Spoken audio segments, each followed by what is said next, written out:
पण सगळ्यात पहिल्यांदा तुम्हाला ज्यावेळी 2002ला हा जो तुमचा प्रवास सुरू झाला, त्यावेळी तुम्हाला असं काय वाटलं, की आपण उद्योजकात म्हणजे उद्योगच चालू केला पाहिजे? कारण बऱ्याच वेळेला असं होतं, की मराठी कुटुंबातून उद्योग चालू करायचं म्हटलं तर सगळ्यात पहिले चॅलेंज येतं, की मानसिकता नसते, फॅमिलीचा सपोर्ट नसतो. बरेचसे आपल्याला आजूबाजूचे मित्र असतात, ते प्रत्येक टाईमाला आपल्याला काही ना काहीतरी सांगत असतात, "अरे हे करू नको, ते करू नको."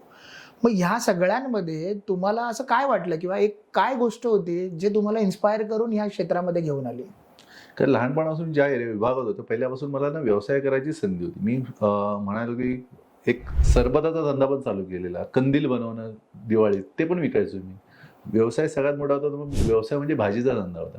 हं. मी भायखळ्यावरून भाजी आणायचो आणि आमच्या विभागात विकायचो. एवढ्या लेवलला सुरुवात झाली. त्यामुळे व्यवसाय करायचं ते बालपण म्हणजे तसं होतंच.